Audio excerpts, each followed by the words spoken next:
কলকাতা সহ দক্ষিণবঙ্গের 10টি জেলায় হলুদ সতর্কতা জারি করা হয়েছে। দক্ষিণবঙ্গ জুড়ে দফায় দফায় বৃষ্টি চলছে, যা আগামী মঙ্গলবার পর্যন্ত চলবে বলে জানা যাচ্ছে। কলকাতার কি পরিস্থিতি জানবো, অনির্বাণ বিশ্বাস আমাদের প্রতিনিধি রয়েছেন আমাদের সঙ্গে। অনির্বাণ, কলকাতা পুলিশ সূত্রে কি জানা যাচ্ছে, কলকাতা পুরসভায় বা কি ব্যবস্থা নিচ্ছে?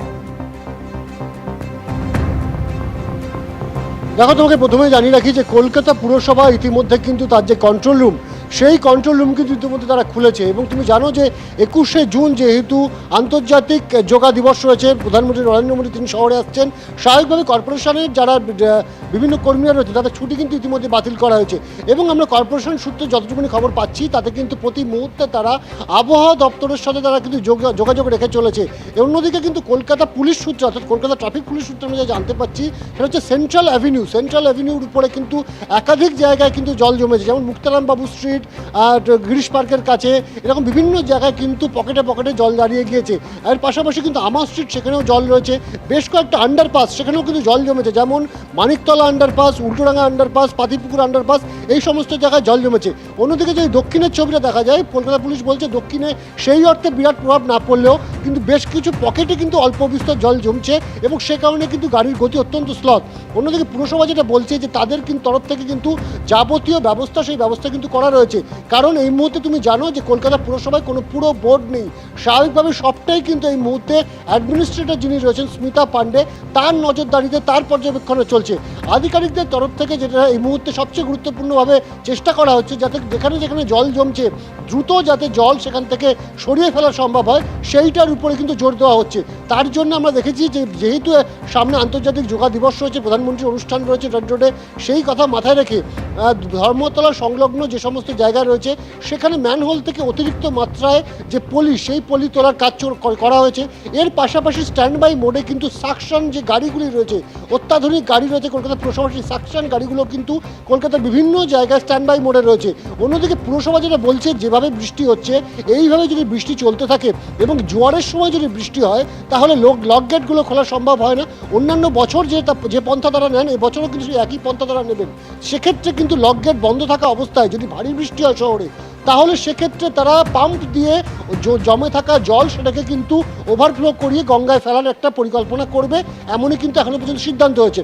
তবে পুরসভা বলছে এখনো পর্যন্ত কিন্তু জল জমার বিরাট কোনো খবর তাদের কাছে নেই। কিন্তু কলকাতা ট্রাফিক পুলিশ সূত্রে আমাদের যে খবর, যে বেশ কিছু পকেটে কিন্তু জল জমেছে, যে কারণে কিন্তু উত্তর এবং দক্ষিণ কলকাতা বিভিন্ন জায়গায় কিন্তু জল জমছে। ইতিমধ্যেই কলকাতা পুরসভার অ্যাডমিনিস্ট্রেটর স্মিতা পান্ডে তিনি কিন্তু উপযুক্ত ব্যবস্থা নিচ্ছেন। অনির্বাণ, ধন্যবাদ। আর এবার উত্তরবঙ্গের খবরে নজর রাখতে হবে। ইতিমধ্যেই কিন্তু প্রাকৃতিক দুর্যোগ বলা যায়, কারণ একদিকে দুধিয়ার উপরে যে অস্থায়ী ব্রিজ সেটা কিন্তু ভেসে চলে গিয়েছে, আর অন্যদিকে জাতীয় সড়কে ধস, 110 নম্বর জাতীয় সড়কে ধস নেমেছে। পাহাড়ে ইতিমধ্যেই ছোট বড় ধস, আর তাতেই কিন্তু একেবারে যান চলাচল বিপর্যস্ত হয়ে পড়েছে। রাজা চট্টোপাধ্যায় আমাদের প্রতিনিধি রয়েছেন আমাদের সঙ্গে এই মুহূর্তে সরাসরি। রাজা, উত্তরবঙ্গের পরিস্থিতি সামগ্রিকভাবে আমি তোমার কাছে প্রথমে একবার জানতে চাই। দেখো, গতকাল থেকেই কিন্তু অবিরাম বৃষ্টি শুরু হয়েছে। পাহাড়ে ভুটান এবং সিকিম এলাকায় যে বৃষ্টিপাত হচ্ছে, সেই বৃষ্টির জেরে কিন্তু পাহাড়ের একাধিক রাস্তা কিন্তু বন্ধ হয়ে গিয়েছে। দার্জিলিংয়ের সাথে শিলিগুড়ির যোগাযোগ প্রায় বিচ্ছিন্ন বলা যেতে পারে।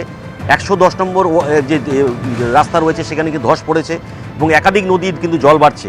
আমি এই মুহূর্তে দাঁড়িয়ে রয়েছি তিস্তা নদীর সামনে। তোমাকে আমি দেখাবো সেই ছবিটা, যে পাহাড়ে যে বৃষ্টি প্রতিবার হয় সেই বৃষ্টির জেরে কিন্তু এই তিস্তা নদী কিন্তু ফুসতে থাকে। ঠিক একইভাবে কিন্তু গতকাল রাত থেকে যে পাহাড়ে বৃষ্টি হচ্ছে, সেই বৃষ্টির জোরে কিন্তু তোমাকে আমি ছবিটা দেখাচ্ছি, দেখছো কিভাবে জল আসছে পাহাড় থেকে।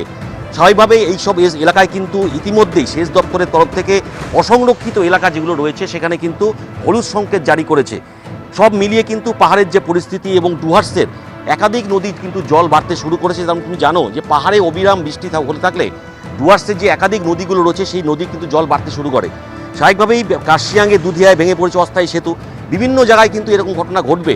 কিন্তু গতবার যে ভয়াবহ বন্যা হয়েছিল, সেই বন্যায় কিন্তু ক্ষতিগ্রস্ত হয়েছিল একাধিক সেতু, সেগুলোর কাজ কিন্তু এখনও সম্পূর্ণ হয়নি। তার মধ্যেই কিন্তু পাহাড়ে এইভাবে বৃষ্টি শুরু হয়েছে। তিস্তার জল, তিস্তা, রায়ডাক, তোরসা নদীর জল কিন্তু বাড়তে শুরু করেছে। ইতিমধ্যেই কিন্তু সেচ দপ্তর থেকে বিভিন্ন এলাকায়, অসংরক্ষিত এলাকায় কিছু কিছু জায়গায় লাল সংকেত জারি করেছে, কিছু কিছু জায়গায় হলুদ সংকেত জারি করেছে। সব মিলিয়ে কিন্তু একটা বিপর্যয় অবস্থা তুমি বলতেই পারো, যে গতবার যে ভয়াবহ বন্যা জলপাইগুড়িতে হয়েছিল তার কিন্তু এবারও আসতে পারে। কারণ বিভিন্ন এলাকায় সেই সমস্ত অসমাপ্ত কাজ যেগুলো রয়েছে সেগুলো কিন্তু এখন সম্পন্ন হয়নি। সবে নতুন সরকার এসেছে, তারা কিন্তু কাজগুলো করতে শুরু করেছে। ইতিমধ্যেই কিন্তু এই বর্ষা নেমে গেল এবং পাহাড়ে যে বৃষ্টি শুরু হয়েছে, আগামী 24 ঘন্টায় কিন্তু ভারী বৃষ্টিপাতের সম্ভাবনা একেবারে রয়েছে। রাজা, তুমি দুধিয়ার কথা বলছিলে, সেই ছবিটা একবার দর্শকদের দেখিয়ে দিই যে গত 10ই অক্টোবর থেকে কিন্তু অস্থায়ী ব্রিজ নির্মাণের কাজ শুরু হয়েছিল। গত বছর প্রবল বৃষ্টি যখন হয়েছিল উত্তরবঙ্গে, সেই সময় জলের তোড়ে ভেসে গিয়েছিল একাধিক রাস্তা, সেতু পুনর্নির্মাণের কাজ শুরু হয়েছিল অক্টোবর থেকে। 54 কোটি টাকার এই অস্থায়ী ব্রিজ নির্মাণের কাজ শুরু হয়েছিল। সিমেন্ট, পাইপ, পাথর দিয়ে ব্রিজের নির্মাণ কাজ চলছিল। প্রায় 468 মিটারের এই ব্রিজ তৈরিতে মোট 132টি হিউম পাইপ ব্যবহার করা হচ্ছে। কিন্তু তারই মধ্যেই প্রবল বৃষ্টি আর প্রাকৃতিক দুর্যোগ, বালাসন নদীর জল ইতিমধ্যেই বেড়ে গিয়েছে। আপনারা জানেন উত্তরবঙ্গের একাধিক নদী কিন্তু রীতিমতো ফুঁসছে এবং তার ফলে কিন্তু এবার অস্থায়ী যে ব্রিজ তাও কিন্তু ভেসে গেল। রাজা চট্টোপাধ্যায় আমাদের প্রতিনিধি রয়েছেন আমাদের সঙ্গে। আমি রাজা, তোমার সঙ্গে আরেকবার যদি জানতে চাইবো, ওই যে দুধিয়া গত বছর আমরা দেখেছিলাম যে পাকা যে ব্রিজটা ছিল সেটা ভেঙে গিয়েছিল এবং তারপরে অস্থায়ী ব্রিজ তৈরির কাজ শুরু হয়েছিল, সেটাও এবার জলের তোড়ে ভেসে গেল। বর্ষা সবে শুরু। হ্যাঁ কুসুমিতা, তুমি ঠিকই বলেছো। দেখো, তুমি জানো যে গতবার যে সমস্ত বন্যায় যে সমস্ত এলাকায় ক্ষতি হয়েছিল, সেই ক্ষতির কাজগুলো কিন্তু নতুন সরকার এসেই শুরু করেছে। তার মধ্যেই এই প্রাকৃতিক দুর্যোগ যেভাবে বৃষ্টি হচ্ছে এবং আগামীতে যে বৃষ্টির সতর্কতা রয়েছে, এই কাজগুলো কিন্তু এই বছরও ঠিকঠাক সম্পূর্ণ হবে কিনা সেই নিয়ে কিন্তু একটা চিন্তা রয়েছে। কারণ শুধু পাহাড় নয়, একাধিক ডুয়ার্সের বিভিন্ন এলাকায় কিন্তু এইভাবে একাধিক সেতু সেগুলো কিন্তু ভেঙে গিয়েছিল, সেগুলোর কাজ কিন্তু এখনও অসমাপ্ত রয়েছে, সেগুলোর কাজ এখনও হয়নি। সবে বৃষ্টি শুরু হলো, আগামীতে তো প্রচুর বৃষ্টিপাত হবে, কিন্তু সেই সময় আমাদের সেই দেখা থাকবে যে কি পরিস্থিতি তৈরি হয়। যুদ্ধকালীন পরিস্থিতিতে কিন্তু প্রশাসন কাজ শুরু করবে এবার বলেছে, কিন্তু এখন পর্যন্ত যা খবর রয়েছে বিভিন্ন যে একাধিক সেতু তুমি কথা বলছিলে, সেগুলোর কাজ কিন্তু নতুন সরকার এসে শুরু করেছে। তার মধ্যেই কিন্তু এই ভারী বৃষ্টি আগামীতে কি হয় সেটাই আমাদের দেখার। একেবারে রাজা, ধন্যবাদ। দক্ষিণবঙ্গের খবর আপনাদের আবারও জানাবো। উত্তরবঙ্গে একেবারে প্রাকৃতিক বিপর্যয়, ইতিমধ্যেই যোগাযোগ ব্যবস্থা কিন্তু প্রায় ভেঙে পড়েছে বলা যায়। কারণ একদিকে দুধিয়ার উপরে অস্থায়ী সেতু যেমন ভেঙে পড়েছে, তেমনি 110 নম্বর যে জাতীয় সড়ক, সেখানেও কিন্তু ইতিমধ্যেই ছোট বড় ধস নামতে শুরু করেছে পাহাড় থেকে। আমাদের দুই প্রতিনিধি সরাসরি আমাদের সঙ্গে এই শহরের ছবি আমাদের দেখাবেন। সুকান্ত মুখোপাধ্যায় রয়েছেন আমাদের সঙ্গে। অন্যদিকে হাওড়ায় কিন্তু সকাল থেকেই শুরু হয়েছে প্রবল বৃষ্টি। সুনীত হালদারের কাছে যাব, তবে আগে সুকান্তর কাছে শহরের ছবিটা জানবো। আবহাওয়া দপ্তরের কি পূর্বাভাস, সুকান্ত? দেখো, সেন্ট্রাল এভিনিউতে আমরা এই মুহূর্তে দাঁড়িয়ে রয়েছি। সরাসরি তোমাকে ছবিটা দেখাবো যে আগে কিছুটা জায়গা জুড়ে কিন্তু জলমগ্ন পরিস্থিতি তৈরি হয়েছে, তবে ইতিমধ্যে কলকাতা পুরসভার তরফে সেখানে কিন্তু গাড়ি পাঠানো হয়েছে এবং যাতে দ্রুত এই জল নামানো যায়। এবং ঠিক এই যে সেন্ট্রাল এভিনিউর যা একেবারে চাঁদনি চক থেকে সরাসরি এমজি রোড ক্রসিং এর দিকে যাচ্ছে, সেইখানে কিছুটা জায়গা এই মুহূর্তে জলমগ্ন পরিস্থিতি তৈরি হয়েছে, তবে জল দ্রুত নেমে যাবে এমনটাই আমরা পুরসভার তরফ থেকে জানতে পারছি।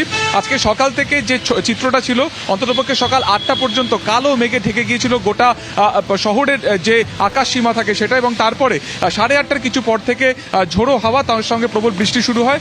এখন বৃষ্টির পথের পরিমাণ কিছুটা কমেছে, তবে এই প্রবল প্রায় 1 থেকে 1.5 ঘন্টা বৃষ্টির জেরে কিন্তু কিছু জায়গাতে পকেট ওয়াটার জমেছে, অর্থাৎ কিছু জায়গাতে পকেট জল জমেছে, এবং সেটাও যাতে দ্রুত নেমে যায় সেটাতে কিন্তু বদ্ধপরিকর কলকাতা পুরসভা।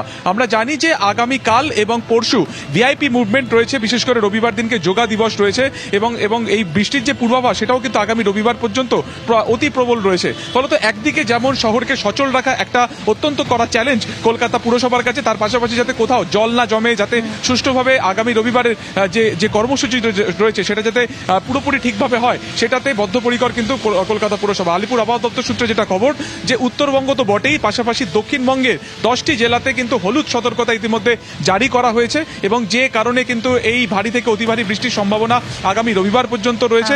কেন এই বৃষ্টিপাত হচ্ছে, যেটা জানা যাচ্ছে যে বিহার থেকে পাঞ্জাবের ওপরে একটি নিম্নচাপ অক্ষরেখা তৈরি হয়েছে, তার জেরেই কিন্তু এই প্রবল বৃষ্টিপাত, এবং তার জেরে আবহাওয়া স্বস্তি আগামী দুদিন কিছুটা থাকবে, যেটা গত 1 থেকে 1.5 সপ্তাহে 38 থেকে 40 ডিগ্রি সেলসিয়াসে গিয়ে পৌঁছেছিল।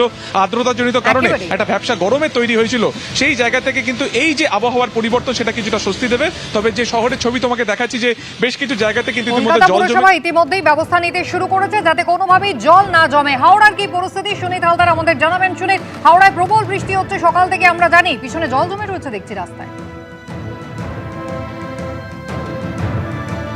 দেখো কুসুমিতা, তুমি ঠিকই বলেছো যে এই মুহূর্তে কিন্তু আমরা যেখানে দাঁড়িয়ে আছি হাওড়ার বেলগাছিয়া মোড়ের কাছে, সেখানে কার্যত চারদিকে জল থই থই করছে। যেটা জানা গেছে গতকাল সন্ধ্যের পর বৃষ্টি শুরু হয়, সঙ্গে ঝোড়ো হাওয়া, এবং আজ ভোর থেকে দফায় দফায় প্রবল বর্ষণের ছেড়ে হাওড়া শহরের যেসব নিচু এলাকাগুলো আছে সেগুলো কার্যত জলমগ্ন হয়ে পড়ে। টিকিয়াপাড়া, সালকিয়া, বেলগাছিয়া, শিবপুর বিস্তীর্ণ এলাকা কিন্তু জলমগ্ন হয়ে পড়ে। এই মুহূর্তে আমরা রয়েছি বেলগাছিয়া মোড়ে, সেখানে যে মেন রোড বেনারস রোড সেটা কিন্তু কার্যত জল থই থই করছে। কোথাও গোড়ালি সমান জল, কোথাও হাঁটু সমান জল দাঁড়িয়ে গেছে। দোকানে যে আমরা দেখতে পাচ্ছি সেখানে দোকানেও জল ঢুকে গেছে এবং যে স্বাভাবিক জনজীবন কার্যত বিপর্যস্ত হয়ে পড়েছে। এই মুহূর্তে যারা অফিস যাত্রী তারা কিন্তু অত্যন্ত অসুবিধার মধ্যে পড়েছে, সমস্যায় পড়েছে। রাস্তায় গাড়ি ঘোড়া কমে গেছে এবং জল জমে যাওয়ার কারণে অটো, টোটো, বিভিন্ন যে ছোট ছোট গাড়ি আছে সেগুলো কিন্তু চলছে না। এর ফলে কিন্তু নিত্যযাত্রীরা সমস্যায় পড়েছে। এবং যেটা জানা যাচ্ছে হাওড়া পুরসভা থেকে, হাওড়া পুরসভা দীর্ঘদিন ভোট নেই, নির্বাচিত বোর্ড নেই। একেবারে দ্রুত হাওড়া পুরসভাতেও ভোট হবে এই আশ্বাস কিন্তু মুখ্যমন্ত্রী দিয়েছেন। অবশ্যই আজকে পরিস্থিতির দিকে নজর রাখো। সুনীত, ধন্যবাদ।